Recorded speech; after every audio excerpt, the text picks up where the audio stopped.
Welcome to Pennsylvania Newsmakers, and as always, thanks for watching. Well, it's been hot and hotter, but what about reliable electric and gas service? But first, let's talk about money. Yes, we're going to talk about your money. As they say, let's get to it. This is Pennsylvania Newsmakers, a fast-paced, unrehearsed weekly discussion with and about the leaders who shape your world. And now, here's your host, Terry Madonna. Well, sitting across from me is the Pennsylvania Auditor General, Eugene DePasquale. He's in charge of making sure that your money, our money, is spent wisely. Do I got that right, Mr. Auditor General? Absolutely, yes. And not only at state government, but you do local government, you do anywhere. And federal money that comes through the state as well, That's yes. a good point. All right, I have to go to an important subject. In poll after poll, one of the big concerns that voters have said when we talk about health care is the cost of prescription drugs. There are two things that they often cite: the cost of prescription drugs, and the second one is coverage for pre-existing conditions. Right. Now let's talk about the prescription drug costs. Should the federal government be negotiating better prices with drug companies? To me, because it's something that does happen in Pennsylvania, to me it boggles my mind. The federal government is the largest purchaser of prescription drugs in the world. Why we wouldn't be negotiating as a country for better prices, specifically when taxpayers are helping fund this, obviously seniors that have paid into Medicare, why they wouldn't just boggles my mind. So the answer is absolutely yes. Well, here's the other side effect of it. Now, you've got lots of folks who don't have prescription drug coverage, so that means they can pay $300 and $400 for a prescription. Let's go to another case where you might have prescription drug coverage, but it only covers a certain amount in your policy. So is there anything that you were in the state legislature, you're in your second term as Auditor General. Does the state is there something that, or is it just too national for a state to negotiate? Well, no, there's two things. Number one is we pay, with state tax dollars, these entities called pharmacy benefit managers. It went from about $1 billion we paid them in 2012 to about $3 billion now. And this is something that we... Are these the intermediaries? These are the third-party negotiators. So people usually understand big pharma and your local retailer, whether it's a smaller independent or the CVSs. But these entities, these pharmacy benefit managers, are making so much money right now. And again, just Pennsylvania taxpayer dollars going from $1 billion to $3 billion in just the last 5 to 6 years. It's crazy, and to think we're not getting that. And they're actually pushing some of our retail chains and smaller retailers out of existence. So I think we've got to reform that system. So that's something Pennsylvania can specifically do to save money. And it would seem to me that this would be bipartisan. That I don't get any sense that this is a Republican or Democratic issue. Do you? No. And why it's happening, why it's not being reformed boggles my mind. In fact, the House, to their credit, very bipartisan, passed a lot of my recommendations over to the Senate, then the Senate didn't act. But this would save money, help keep your independent pharmacies intact, and also just make it so that seniors particularly, but any of us, could still have a local pharmacist to go and ask questions to. And one final thing on this, we have to think about prescription drugs as the first wave of health care, because for many of us now, that is... absolutely. This isn't... I think when people think health care, they think going to the doctor. Prescription drugs now are part of the healthcare system. It's essential for people's health. I mean, absolutely. All right, I want to turn to another subject, and let's talk about infrastructure. We're paying a higher gasoline per gallon tax because several years ago the legislature and the governor agreed, yep, we're going to raise your gas. We're going to raise the price of a gallon of gas. Some of that will go for roads and bridges in our state. The problem is that it gets siphoned off in a couple of ways. One, it ends up paying for state police. We all want state police coverage. That's not even an issue. We support the state police. But what can be done? What can be done to do something about our own dollars and federal dollars? And I know you've been into this. So one thing, and again, I want to be clear about this, the state police are not to blame for any of this. No, of course. Because sometimes I want to make sure that they're just doing their job. Absolutely. One of the most least reported issues in Pennsylvania over the last 10 to 20 years is how many local governments are getting rid of their police department. They're just for a host of reasons. Whatever those reasons are, they're getting rid of them. And some of them are legitimate. Absolutely. It's all about the money. It's all about the money. So what happens is that state police then have to take over that area as the local police jurisdiction, and that gets paid out of the the motor license fund, which is the gas tax. There needs to be a separate funding stream. You know, the governor's put some ideas on the table, legislatures put some other ideas on the table of what should compensate for that local police coverage for state police. But I think everyone agrees that it shouldn't be the gas tax. Here's the thing, over the last 5 to 6 years, you're talking about $4 billion has been siphoned out of that gas tax that should be going to roads and bridges, but is instead doing local police coverage. And again, for the reiterate, the state police are not to blame for that. We support the state police. They need them, obviously the resources to fund their operations. We're going to run to a break. We're going to talk about climate change. Okay. Get into a little more controversy when you deal with how we should deal with climate change. We'll do that after these words. This broadcast of Pennsylvania Newsmakers is presented by the Pennsylvania Chamber of Business and Industry, the statewide voice of business, and by the Pennsylvania State Education Association and Partners for Public Education, bringing the power of a great education to our schools, our students, and our communities.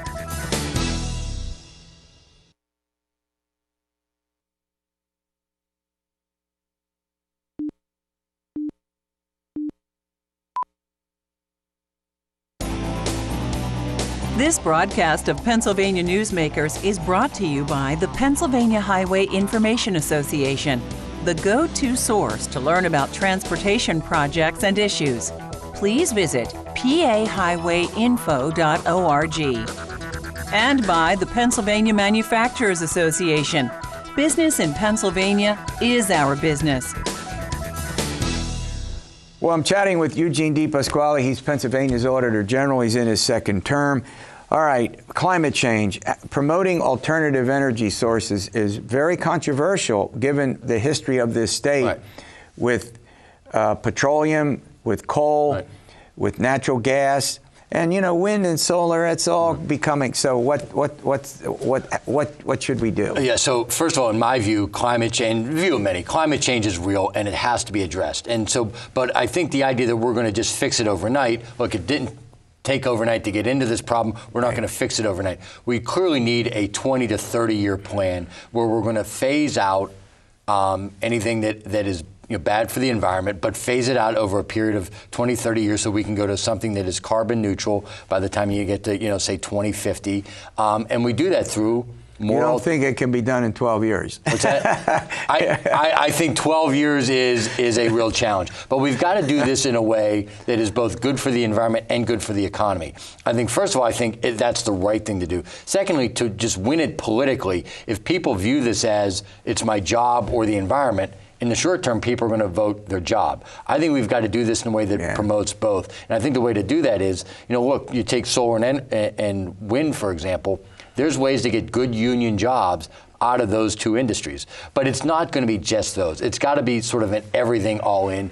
And to be blunt about it, we're probably going to have to move. We're going to have to be more efficient in the way we use our energy, too. So it's going to have to be comprehensive. All right. I want to get to one other subject before I let you go, and that's government reform. How do we make government more accountable and, in fact, allow people to know more? I mean, when we get a lot of information, you produce a lot, and sometimes it gets overwhelming, it's complicated. Sometimes things that should be posted and made available aren't.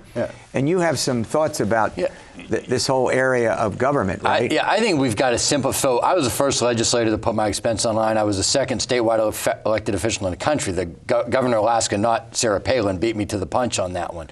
But I think this stuff's got to be easy to find and it's got to be understandable. I think some of these websites are very well-meaning, but when you go on it, even I get confused of what they're saying. I think it's got to be, here's where your money's being spent. And I think it's got to be very clear, very crystal. I think every elected official, when it comes to how they're running their individual office, should be required to post that stuff on their own website. Yeah, what about the open records law and waste in government? Two other subjects. Yeah, so first of all, when I was elected, I was one of the ones that helped led the rewrite. One group of people that are still not part of the state's open record law are the state-related universities. What's the state? Tell us about the open record law. What's that require? So it requires basically in a 7-year period, the public has a right to access all your records, including the legislature. For some reason, Pitt, Penn State, Temple, and Lincoln University are still exempt from the state's open record law. I think that is critical to change because look, those 4 universities are tremendous assets for the state, but I think we've got to find a way to lower the cost because middle-class families are getting priced out of higher education. Well, that's become a huge issue. Nationally, it's a huge issue in the state about student debt, millennials in particular. In Pennsylvania, that's right. Pennsylvania's the worst in the country. 15 years and still have a debt. And that has a big effect on the economy, but also as a professor, let me assure you, on people's lives. Look, I have a master's degree from Pitt, and I'm a big fan of Penn State. So this is not a knock on their academics. Right. But Pitt is first and Penn State is third for public universities cost in the country. First and third, respectively, in the country for the cost of a public education. We've got to tackle that. Yeah. Well, I certainly understand. Well, look, as always, I want to thank you for coming in, and you'll keep us posted on your work as you traditionally have done. Absolutely. All right. Terry Fitzpatrick joins me.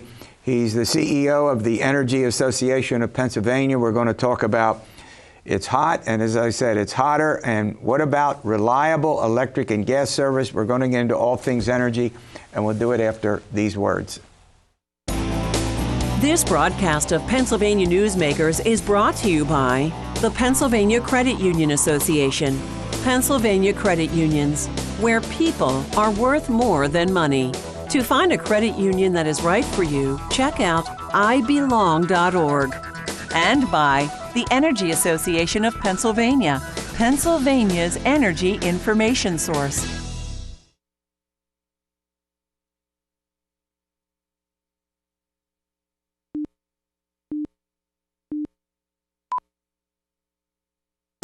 This broadcast of Pennsylvania Newsmakers is brought to you by the Association of Pennsylvania State College and University Faculties, representing the faculty and coaches who are devoted to providing quality public higher education for Pennsylvania's college students. Well, I'm going to chat with Terry Fitzpatrick. He's the president and CEO of the Energy Association of Pennsylvania. We're going to talk about all things energy. I'll tell you, we've had a large number of days over 90 degrees. I forget the exact number, something like 12 or 15, up in the teens. And despite the fact that we've had this heat, it's been hot and hotter, as I said. How do I put it? The gas and electric grid, is that the right, we haven't had a lot of outages. Are you surprised at that? No, I'm not, and it's good. It's good news for the state. The electric grid, in particular, in the summer, can be stressed at times, and we have had a lot of hot weather. PJM, which runs the grid in the area, has called some weather alerts, which means they ask the people who run the wires, hey, if you were going to do some maintenance or some testing, let's hold off on that. Let's have everything ready to go, because the usage, it hasn't quite been a record, but it has been very high. But things have worked well, and I think it's another testament to how important it is to have a strong energy infrastructure. And often we take this for granted until it goes out, right? Correct. Until people lose energy, and then there's a big concern. So what does this have to do? Has there been much discussion in the state about what's necessary to maintain a reliable utility service? Is this something that you all talk with the legislature? Or is this basically a private sector? All the time. All the time we talk to the legislature about this. If there's anything in the time I've been doing this job for the last 10 years that I've talked to the legislature about, it's the importance of investing in our infrastructure. Because, you were talking about it with General DePasquale, right? How important it is in all segments, but particularly with energy infrastructure, we recognize the importance of making the investments that you need in the wires, in the pipes, to assure that service is reliable and to assure that it's safe as well, because safety is a big issue. Yeah. Now, are there state rules that govern, how all of this operates, generators, peak usage? Is there a lot of state involvement in that private sector area? There is, and particularly with regard to the utilities that I represent, we're overseen closely by the PUC, which one of the big things the PUC oversees is to make sure that our service is reliable. Particularly with the electric grid, it's a bigger issue because it crosses state lines, so there's federal jurisdiction there as well. And PJM, which I mentioned before, really oversees and administers the regional grid in the Mid-Atlantic area to make sure that the lights stay on. Okay, let's go to a basic question. Pennsylvania is obviously an old state. It's a large state. There's a lot of travel, both from without and within our state. And what is it that has to be done to make sure that the grid itself is up to date, that, you know, replacing wires and pipes and other things, that has to be a huge challenge to make sure that when we get up and hit the switch, you know, the lights come on and go ahead. One of the things I always say, Terry, when I talk, like to say a group of kids in school, I start out by saying, what did you do? Think about your day. Think about what you did from the time you got up this morning. You hit a light switch. You went into your bathroom and you turned on the water. Maybe if you could feel the heat or the air conditioning. All those things depend upon utilities, but we take them for granted. And you know, the good thing about that is, in America and in Pennsylvania, we're really blessed with reliable service. It's not perfect service, but you maybe don't appreciate that till you read about parts of the world where they don't have that, where they have blackouts every day, where you can't trust the water. You know, we're really fortunate, but it takes investment to do that. And we've managed to have some bills passed through the legislature that make it easier for us to recover our costs on a timely basis, which encourages our members to replace this infrastructure really when it's needed. Well, let's take a break. When we come back, I'm going to talk about government policies, and we'll get a prediction from you about the future. You know, we have, as you accurately point out, lots of need to be sure that the system is maintained that we have. We have nuclear power that, you know, that is important, but yet, you know, we're going to have a closure at TMI. How does that fit into it? We have natural gas. There's a whole variety of things that we do in this state. We'll get to that. This broadcast of Pennsylvania Newsmakers is brought to you by the Pennsylvania Medical Society. Inspired physicians committed to the good health of Pennsylvanians and the advancement of the practice of medicine. And by the Pennsylvania Healthcare Association, the future of long-term care.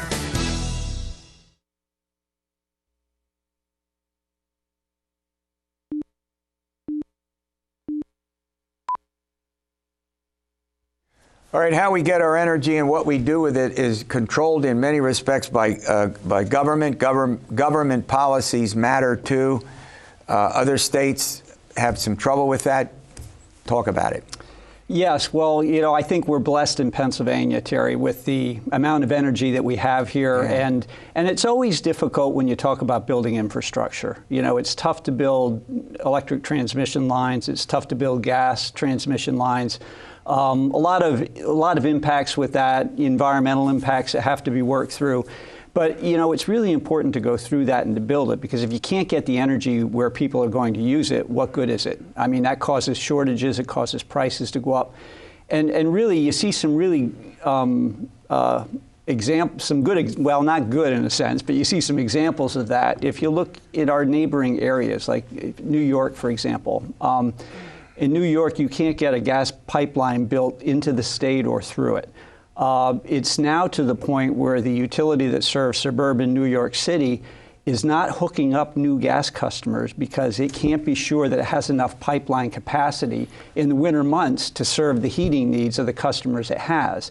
That's really unheard of here in Pennsylvania to have that, but that's kind of where they are in New York. In New England, they have a problem in the winter because they can't get gas to New England. They don't have enough gas to run the power plants there. So they're put in a position now where they have to import oil. And in fact, 2 winters ago, they imported liquefied natural gas from Russia to burn to keep the lights on. And the folks that run the grid in the New England area are warning about this, and they've said we have a precarious situation. You need to build infrastructure, but it's hard to do it. Now, you heard the Auditor General sort of talk about, we can make these environmental changes, they're important to do, but you can't do it in 10 or 12 years. I think he said something like 2050 or whatever the year was. Are you of the same position on that? Yes, absolutely. It's going to be a gradual transition. I think we've already started it. Perhaps we need to go faster to reduce carbon emissions. But it can't. You can't turn this ship around on a dime. You absolutely can't. And I think personally, and I know there's a lot of well-intentioned folks who don't agree, but I think you have to avoid absolutes too. And one of those absolutes is let's keep it in the ground. Let's completely turn away from fossil fuels. That's going to be a gradual transition. There's a lot of technologies that could come into play to help with that. But if we try to just immediately stop all fossil fuels, it's really going to cause problems for us. What I hear from other people is that the concern that some have is that if we move too quickly, it's important to move. We all agree climate change is a problem that needs to be dealt with. We could wreck the economy. Well, that's right. And if we wreck the economy, you aren't going to be able to develop the technologies that you're going to need. So we really need an incremental approach, and we need some policies that make sense. But Terry, this is one of those many issues on which the way that we're so polarized politically can hurt us, because you tend towards the extremes, and what you really need is policies that make sense and that work for people and that are gradual. Yeah. One of the other areas that we have a big debate about is what to do about nuclear energy. Pennsylvania, of course, has several nuclear power plants. The 3 Mile Island is scheduled to close. The supporters of it say, look, it's carbon-free. The opponents say, well, you know what you can have? You can have an immediate risk should you have what occurred in 3 Mile Island. The radiation, the evacuations that could take place. Is there some, but yet it is carbon-based, and in our state, it's important. Well, I think, Terry, we're in a transition in our policies, I believe, and we're not probably where we need to be yet. It's not a good thing that a plant like TMI, which did not emit carbon, really didn't get any credit for that in the marketplace. Right. And the biggest reason for that is because we're not regulating carbon dioxide emissions, which is really unusual if you consider carbon dioxide to be a pollutant because it contributes to climate change, which is what the scientists say. Yeah. Then there ought to be some consequences for that, but there aren't.